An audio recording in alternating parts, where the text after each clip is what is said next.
we can kind of talk about this a little bit big picture. Kansas went into Baylor, jumped out to a 13-point lead, and ended up losing 80-70 against Baylor. Texas Tech goes on the road, has a lead, blows the lead against TCU, ends up losing 69-66. I want to start. Let's just start a little bit with Kansas first and foremost. Theo, I'm going to go to you. Are you feeling good about them now that they have Remy Martin back? Are you worried that they went on the road? Is this more of a sign of Baylor being back and being relevant again? Talk to me about this game and this matchup and how it played out. I've gotten to a point now with Remy Martin being kind of, he is what he is. Like, he's not going to be a difference maker for this team this year. It's just not going to happen. I don't think he's going to be able to play enough. He does bring some added speed, but guys, I mean, DeJuan Harris has done a fine job running the point guard. I mean, we keep talking about point guard play. You know what? I'm going to can't shoot this ball. This open space right here. This open. I'm just going to get a big button. It's just going to say point guard play on it, and then every time I'm going to say point guard player, Jeff says I'm just going to hit the button. So there solves that equation there. But he's been solid enough. Doesn't shoot the ball great, fine, but their wings are so elite. I'm not necessarily worried that David McCormick's coming along nicely. I like Kansas, and more than anything, I like Kansas because of Bill Self. And the matchup against Baylor was interesting because with Jeremy Sohan at the 5, they provided some different matchup-based things offensively that kind of could throw Kansas for a loop. And what ended up happening was Baylor was shooting threes with Sohan, and they were trying to get twos with McCormick, and then sometimes that doesn't work out great. I love Kansas. I love Ochai Agbaji. I think he's terrific. Christian Braun, I think he's a very good player.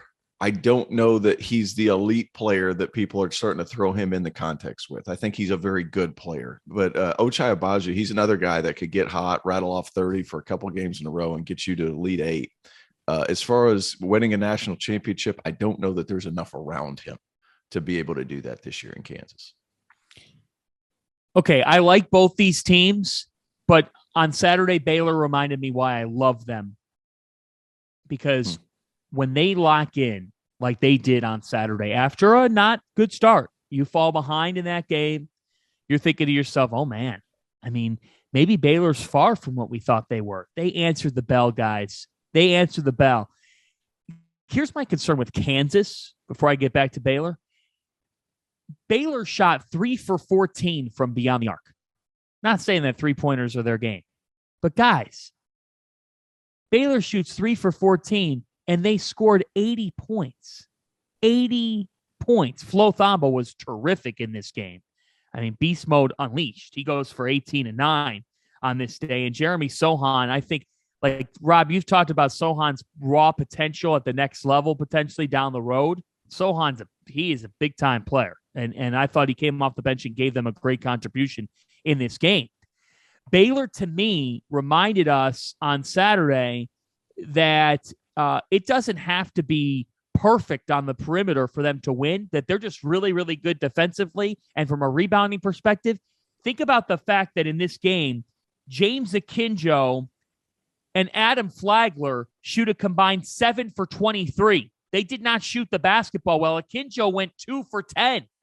And we talked about how much of a key Akinjo is. They win the game by double digits. Yes, on their home floor, but they win the game by double digits.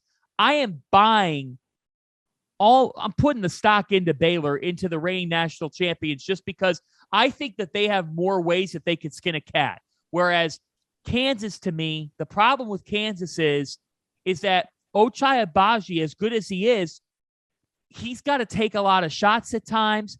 Their point guard play, like at this point, Remy Martin is what he is. So I'm not going to sit here and say Remy Martin's changing the total equation. It's late February now. And DeJuan Harris, he had 7 assists in this game, guys, but he didn't make a shot. Yep. And that's my issue there, is that it's not elite point guard play. It's good enough to beat a good amount of teams, but it's not elite point guard play. And David McCormick has still been too up and down for me to have a lot of faith in him. So I'm going to vote Baylor over Kansas big picture, not just because they won on Saturday, but I like their ability to win games in different ways more so than I like Kansas. So I think that Saturday kind of showcased the concerns I have with all 3 of the teams at the top of the Big 12. Let's talk about Texas Tech. We haven't really gotten into them at all in this conversation yet.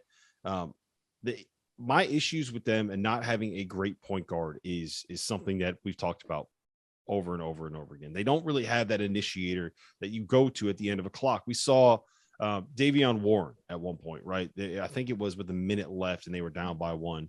Just dribble the ball off his foot out of bounds on one of the most important possessions of the game. On the last possession, down by 3 with 7 seconds left, we saw Terrence Shannon come up, dribble the ball up, take a 25-footer off the dribble with 7 seconds left on the clock. We saw them melt away a double-digit lead at Texas and have to sweat out a win at the end, right? They don't have that guy that you can go to and just say, okay, go get a bucket. You look at the best Texas Tech teams under Chris Beard, Keenan Evans, Matt Mooney, Jarrett Culver. Those dudes were studs that could go get it on their own. And I don't think Texas Tech has that dude. They're really, really good, but I think that's going to hurt you when you kind of get into a close game later in the postseason. I think with Kansas, well, let me go to Baylor first. I think with Baylor, the issue, they basically go 6 deep, man. They're playing a Division II guy as their 7th guy, Dale Bonner. All due respect, he's a Division II transfer. You got to get LJ Cryer back, right? I think that is a huge thing. Not having Jonathan Chamwa-Chacho, I think, changes what their team is going to be. You're now seeing them play Jeremy Sohan at the 5 in the minutes when Flo Thamba's not out there. And you're basically changing what you've done all season long at the end of the year. And that's a difficult thing to do, especially when we don't have much depth, and especially when all of those key pieces are young and are freshmen. It's putting a lot of pressure on James Akinjo. Not having that shooting means there's not any space for him to go. It means he's have to, you've talked about this, Theo, he's got to pound that thing. He over dribbles because the ball's not moving around because you don't have that other guy. So I'm worried about Baylor. I think that I would at this point say Kansas is the team I feel most comfortable making a run to get to the Final Four. 1, they got the best player, Ochai Agbaji. 2, they might have the second best player in Christian Brown, depending on how you want to phrase that. And 3, I think getting Remy Martin back, even if he's a guy that plays 15 minutes as a change of pace guy off the bench, is a big thing for them. That's where I'm at with it. So I think that Kansas, if I had to guess at this point, Kansas to me would be the team that I would pick to get to the Final Four. But listen, this has been a good show. This has been the DTF podcast. We've been here for about an hour. We talked about all the big teams that lost. I don't know how we got through it. We had a little appearance from T.O.'s from the boss of the Oglesby household, Mama O, Mama T.O. Just from Mama O made her first podcast appearance. We're still waiting for Mrs. Fanta to make her appearance on the show for the first time. That might have to happen down in New Orleans. But listen, this has been a fun show. We're going to be back next Monday morning with another episode of the DTF podcast. So for Terrence Oglesby, for John Fanta, my name is Rob Doster. See you guys Monday.